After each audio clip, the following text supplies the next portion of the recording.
On last week's exciting episode, I made lipless crankbaits out of this pile of junk. Ooh, I made some maybe decisions. let's go I tried bash to a fake that I bench had a bench sander. sander.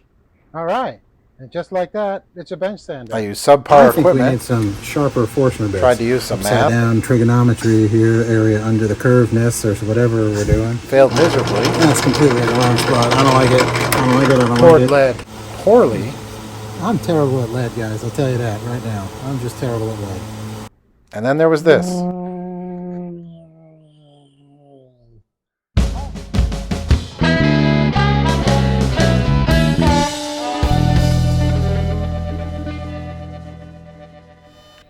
So this week we pick up by finishing the paint jobs on the rest of our lipless crankbaits. And in this one you get to see me use my favorite stencil, which my more astute viewers will probably notice is a comb for a doll. I found that in my daughter's room one day while we were playing with her dolls. As you watch this, you might have developed the opinion that I know what I'm doing or that I have a plan. Well, let me set the record straight. I don't, nor did I have a plan. I was just playing with some of my favorite colors here because ultimately my plan was to put a scale pattern sticker over this. So I thought I'd use some of the stencils laying around just to see how it looked because it was all going to get covered up anyway. And now, before I give myself away too much as an airbrush hack, I'll try to distract you with a musical interlude so that you won't see how terrible this paint job actually is.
And on this particular bait, I stopped living the lie that I can do a fancy paint scheme and just employ the KISS method, which is try to keep it simple, stupid. And we're going to use as many as 3 colors here, which is probably about as much as my artistic palette can take.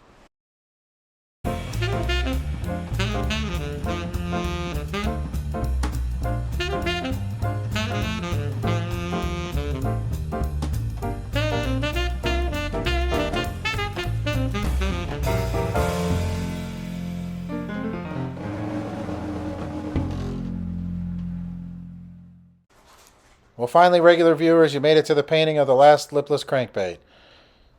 In this one here, I'm again going to use another scale pattern sticker. This one is a little more see-through, but adds a really nice shine and shimmer to your lure. You can buy them on the Big River website, packages of like a dozen different styles for pretty short money, which is why I have them.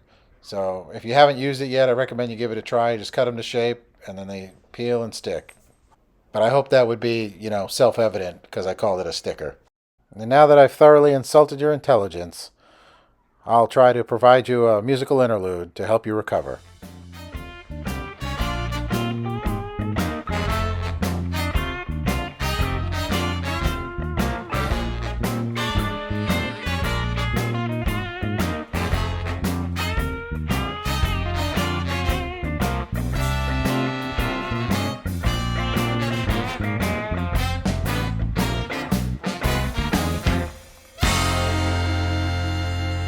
Right. I think, if I'm counting correctly, we're We're on step 173, I want to say. Definitely not 175, 172, I don't know, 173 or 174, somewhere in there. Anyway, we are making the other half of the tail here today. So we have to wipe down our plaster mold. I already see it's got a bit of a problem because it seems to have wanted to jump out of the plaster. But we will make it work. Fill those voids with this here petroleum jelly. Hopefully that will help us out to get a better mold. But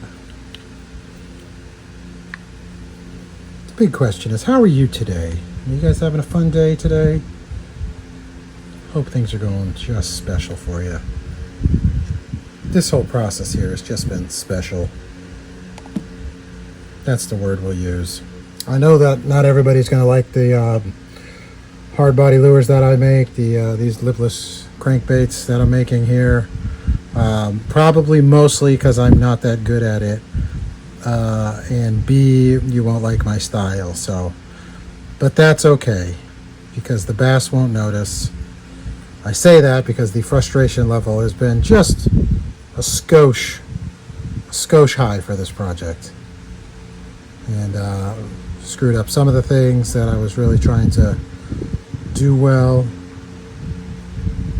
But hey, you can't win them all. But in the end, we will get a lure that I'm certain will work and will catch fish and will swim properly.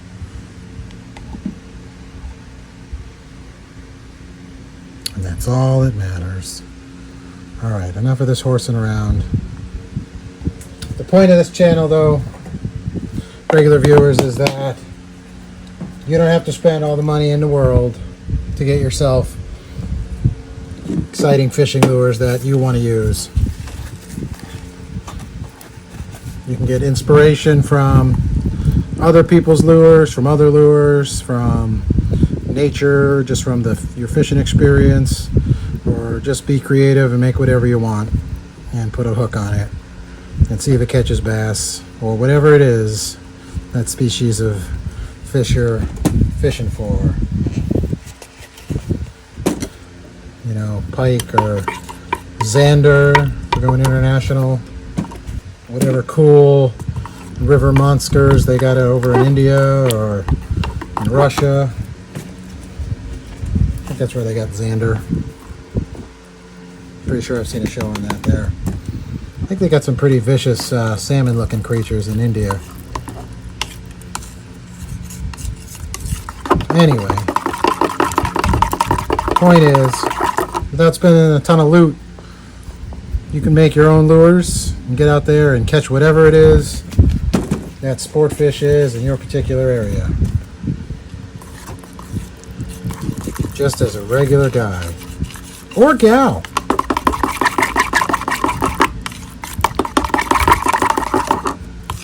So it's coming out kind of sloppy.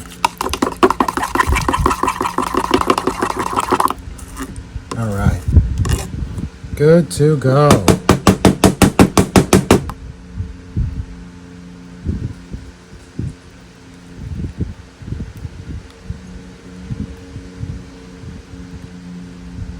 Beautiful. Should have done that on camera if I was any good at this. Okay, I'm going to clean this up. We'll be right back. We have been on quite a journey there, regular viewers.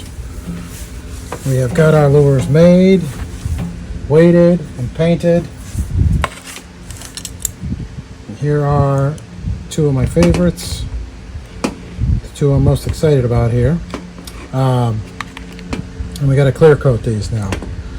So I'm going to put that in a precarious place so it'll be guaranteed to fall. My rotator for my regular lures is out of commission presently and undergoing a refit. So I'm going to use a pair of vice grips, and luckily it is extremely hot out, so this epoxy that I'm going to put on here will dry rather quickly. It's 93 degrees in here in the regular shop, so I'm going to use a magnet over here so that my lure doesn't keep falling.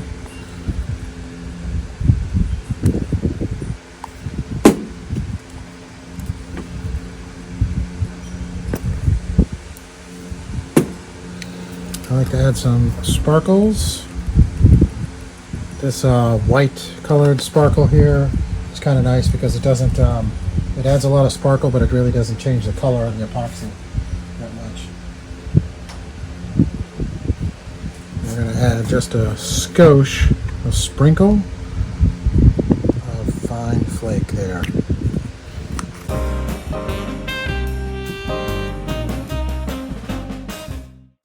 So I just kind of slather it on there, and then I'm going to make it look pretty here, or prettier in just a minute.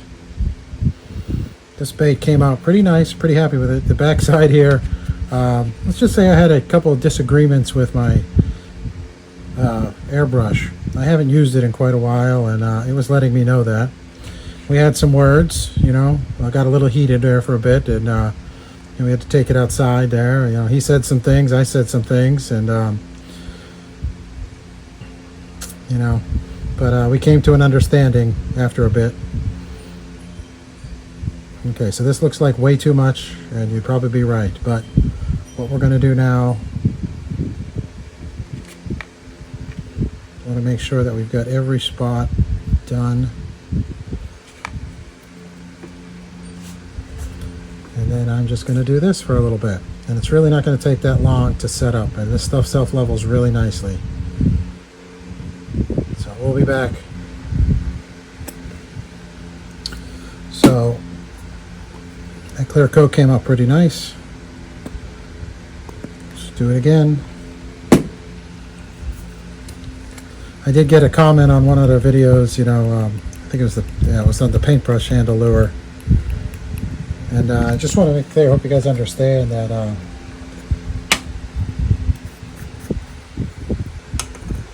I've always done this. I've always made these lures. My father and I have been making lures my whole life. Oh, that was way too much. Anyway. And I always liked tweaking designs of other lures I'd seen, but sometimes I just don't have the money to buy these lures these manufacturers make. That one in particular, I mean, you know, I just couldn't see spending $11 every time I caught a fish on it. But you know, it was a very nice, very well-made lure, and there's certainly a market for it, and I, you know, hope the company does really well. I just can't afford to be a part of it. I have too many responsibilities with my family to be spending that kind of loot, and also I just enjoy making my own versions of them. I often can't find the colors of the lures that I want, you know, or the size of it, you know, so you're kind of limited like that. But I appreciate what lure manufacturers go through and the products that they produce. It's just, you know, especially in the past 10 years or so, you know, bass fishing equipment in particular has just become so expensive that it's, you know, regular guys like me are almost priced out of the market in many areas. You know, it's funny, last one I just made so much extra epoxy, and this one just barely enough. In fact, it's probably not going to be enough. Yeah, let's do this quick before we get into trouble here.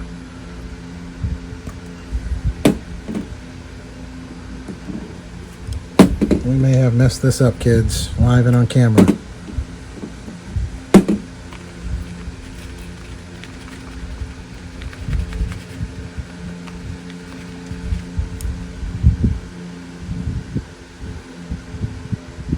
So this one's going to require some sanding after the fact and some re-drilling of this tail section here. And that's okay, as Stuart Smalley used to tell us.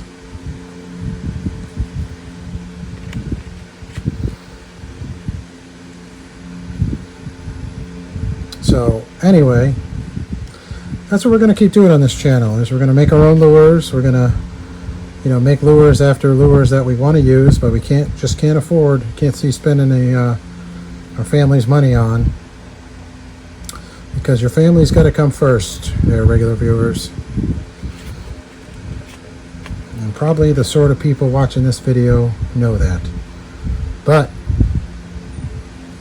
sometimes we lose sight of that. Okay, I'm going to go rotate this one until it's nice and so it's popped off and it's nice and hard. So, all right.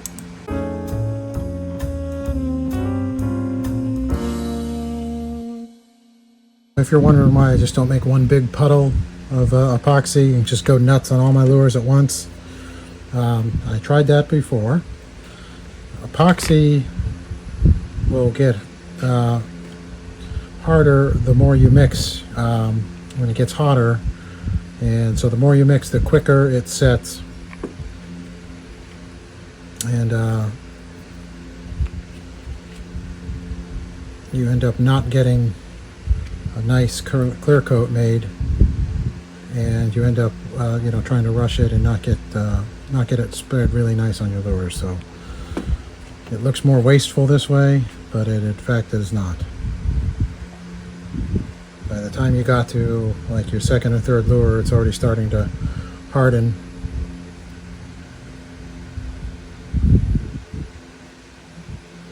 I do put a pretty thick coat on these guys. That way it can bounce off rocks and whatnot pretty well. And if you end up catching any toothy critters, maybe I should put this under the camera here. Sorry about that.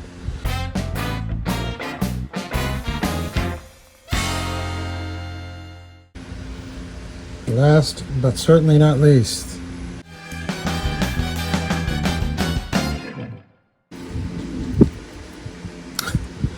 completely missed. I am doing an excellent job at measuring all this epoxy completely incorrectly.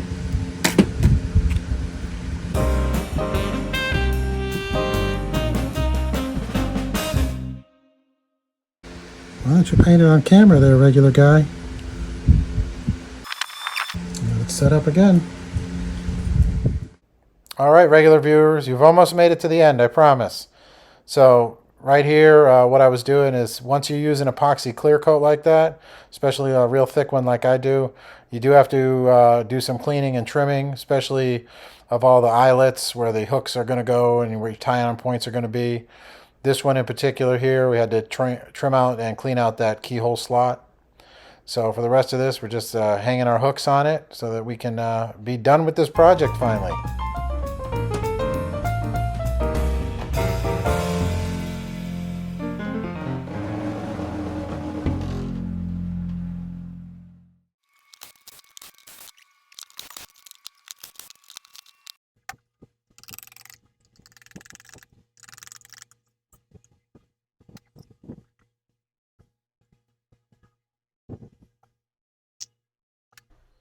That was some quality, terrible camera work right there. You got to really be bad at your job to do camera work that bad.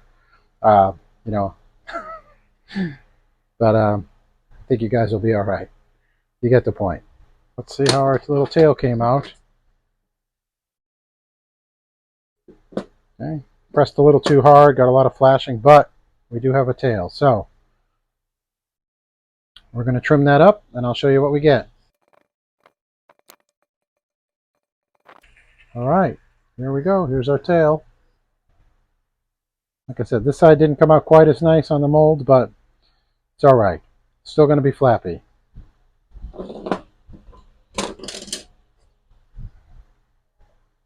And this is the finished product right here. Tail's in place. We have our pin holding the tail in. It's adequately flappy.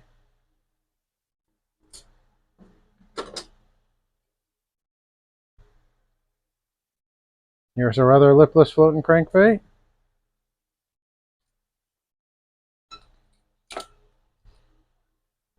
There's the teensy tiny one.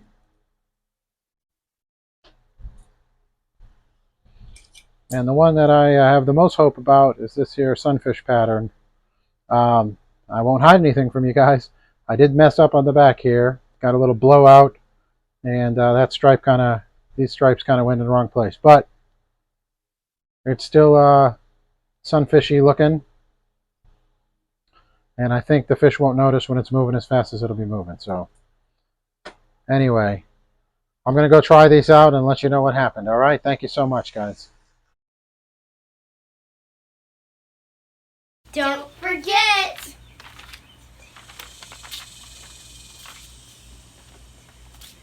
Hey, what are you kids doing?